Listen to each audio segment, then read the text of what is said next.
Despite a slowdown in competitiveness for Thailand in the past 2 quarters, the country remains attractive in the long term, according to the director of the World Competitiveness Center, Stefan Garelli.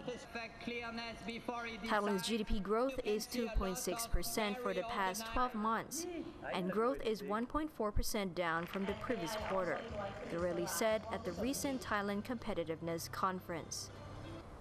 Thailand has seen a decrease in domestic demand and exports for the first half of the year, which might have slowed its competitiveness.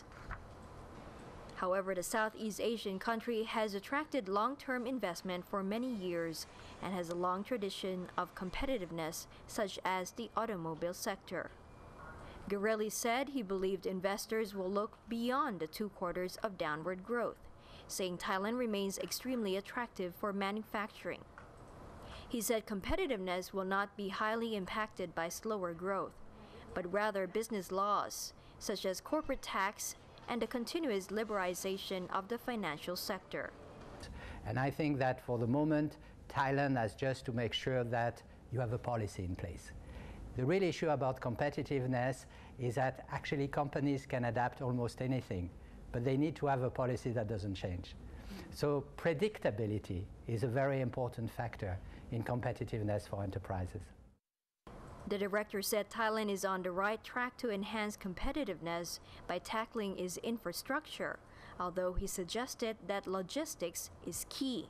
We have a lot of countries investing in infrastructure, but actually the infrastructure does not lead to any really tangible result in competitiveness. Logistics is how you use your infrastructure. How do you connect the harbor with the railways, with the railroads, with the custom authorities, etc. How do you make it happen in a smoother way for the business to operate in a country? Logistics is critical. He suggested what the country needs to work on in order to stay competitive in the region. I think the fact that you are going to go up the value chain, I think you are surrounded by countries now which are going to be very low cost. The fact that Myanmar is coming into the picture very quickly, and Myanmar is going to come with low cost competitiveness strategy. Vietnam has also this. I think that really the challenge for Thailand is to make sure that you have more skilled, more added value into the product.